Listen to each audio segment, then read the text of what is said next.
Perundingan Amerika Serikat dan Iran diyakini akan deadlock dan perang akan terjadi. Presiden Amerika Serikat Donald Trump sudah memberi tenggat 10 hari sejak 20 Februari lalu. Jika perang benar-benar pecah, akankah Rusia dan Tiongkok membantu Iran? Berikut ulasannya dalam Top Review. Tunggu apalagi bersama Kata Oma. Telur gabus Kata Oma. Baru jagung bakar mentega. Jagung bakarnya nendang, menteganya meleleh di mulut. Rasakan kasih sayang Oma di kerenyahannya.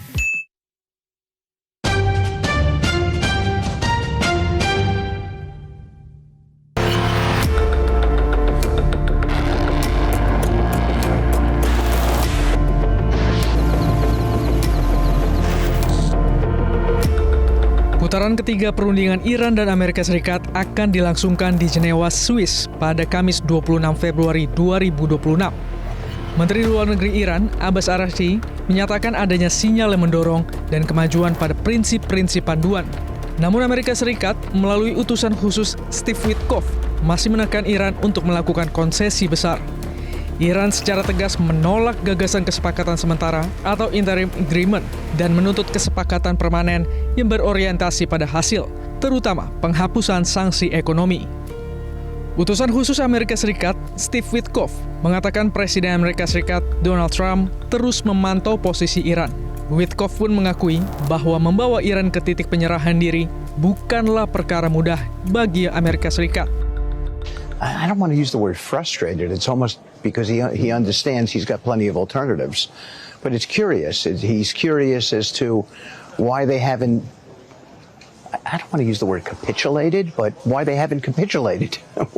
Why under this sort of pressure with the amount of sea power, naval power that we have over there, why they haven't come to us and said, we profess that we don't want a weapon, so here's what we're prepared to do, and yet it's hard to sort of get them to that place. Poin-poin krusial dalam perundingan Amerika Serikat dan Iran adalah program nuklir. Iran menolak penghentian total pengayaan uranium dan menuntut hak nuklir sipil.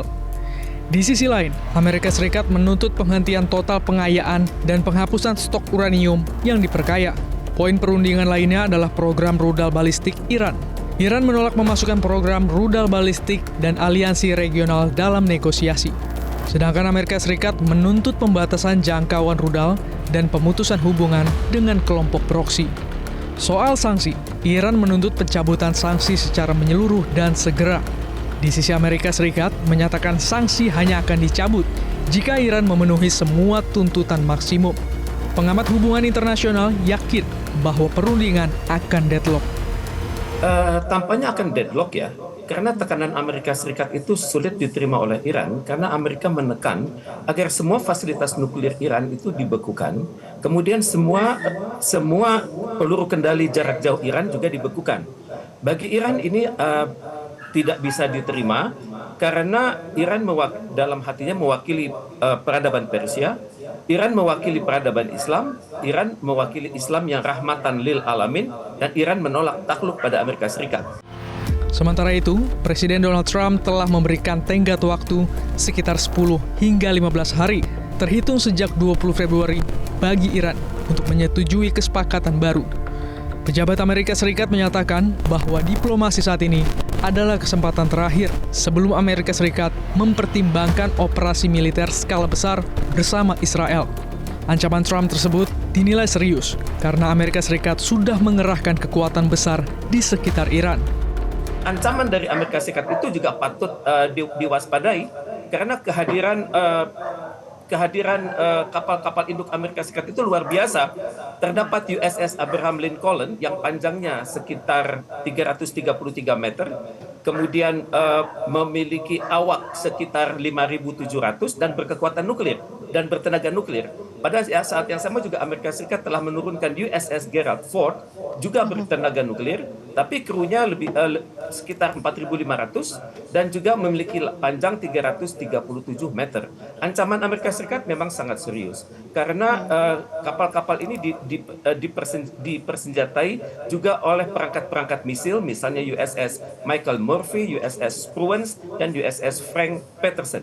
Juga ada di sekitarnya kapal USS Bainbridge, USS Mayhan, dan USS Winston Churchill. Semua kapal itu dapat mengoperasikan yang namanya F-35C Lightning, kemudian FA-18 Super Hornet, kemudian puncak teknologi Amerika Serikat dimunculkan sekarang untuk berhadapan dengan Iran. Dan juga dalam rencana perang ini, Amerika Serikat juga sudah menyiagakan pangkalan militernya di Turki, di Siprus, di Syria, di Yordan, di Irak, di Kuwait, di Bahrain, di Qatar, Uni Arab Emirat, di Saudi Arabia.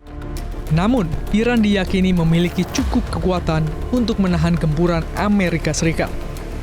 Cuman dalam perang ini, yang tampaknya Amerika Serikat tidak waspadai adalah Iran ini bekerja berdasarkan prinsip-prinsip Sun Tzu dalam bukunya The Art of War. Di mana dalam perang itu, menurut kalau boleh saya tafsirkan berpikir Iran, di mana sukses itu ditentukan dengan kemampuan kita menyesuaikan diri dengan harapan lawan. Harapan lawan adalah menyerang lewat kapal induk. Kemudian juga Iran menerapkan strategi Sun Tzu yang selanjutnya, yakni terlihat lemah walaupun sebenarnya kuat, dan tidak menunjukkan kekuatan pada saat lemah. Jadi perang ini adalah perang urat saraf dan juga perang yang sangat mematikan. Karena Iran sudah benar-benar siap dengan peluru kendalinya. Misalnya peluru kendali jarak menengah yang namanya itu Khaybar, itu berjarak 1.450 km. Kemudian terdapat juga Sejil berjarak 2.000 km, Gadar berjarak 2.000 sampai 3.000 km, dan Shahab berjarak 1.200 sampai 2.100 km. Dan juga Iran memiliki sudah menyiapkan cruise missiles, misalnya yang berjarak rendah, tengah maupun jauh, dan konon sangat sulit dideteksi. Dan pada saat yang sama juga Iran sudah siap mengarahkan peluru kendalinya, dan istilahnya sudah yang tidak terlihat kasat mata, konon yang berkemampuan terbang sekitar 13 sampai 15 Mach, dan itu berjarak 1.400 sampai 1.500 km. Iran juga menggelar latihan militer bersama Rusia yang juga melibatkan Tiongkok. Ini merupakan strategi anti-containment untuk menunjukkan solidaritas melawan tekanan Amerika Serikat. Hingga Februari 2026, Iran dan Rusia bersama Tiongkok menggelar latihan angkatan laut besar-besaran bertajuk Maritime Security Belt 2026 di Teluk Oman dan Samudra Hindia bagian utara. Kolaborasi militer ini diperkuat oleh payung hukum dan pengadaan alutsista yang signifikan melalui perjanjian kemitraan strategis. Pada Januari 2025, Presiden Vladimir Putin dan Presiden Masoud Pezeshkian menandatangani perjanjian kemitraan strategis komprehensif yang mencakup penguatan kerjasama pertahanan jangka panjang. Lalu, apakah Rusia dan Tiongkok akan membantu Iran jika diserang Amerika Serikat? Berkaca pada perang 12 hari melawan Israel tahun lalu, Rusia tidak memberikan bantuan militer, hanya memberikan dukungan moral saja. Tapi, jika Amerika Serikat menyerang, bukan tidak mungkin Rusia dan Tiongkok akan terlibat, karena dampaknya akan luas, khususnya di sektor ekonomi. Sejauh ini memang kalau berkaca dari perang tahun lalu, memang Rusia tidak memberikan dukungan apa-apa. Mungkin dukungan statement politik ada untuk memberikan dukungan terhadap Iran. Tapi itu akan terbukti nanti kalau memang perang itu terjadi jangka panjang, karena itu akan mempengaruhi global, masalah ekonomi, terus pasokan pangan, dan segala macam, itu akan sangat terpengaruh. Jika mengacu dengan tenggat yang disampaikan Trump, yakni 10 hari sejak 20 Februari, maka perang akan terjadi pada awal atau pertengahan Maret. Dampak ekonomi akibat perang Iran dan Amerika Serikat menjadi perhatian negara-negara di dunia. Namun sejauh ini tidak ada yang bisa dilakukan untuk meredam potensi agresi militer Amerika Serikat ke Iran.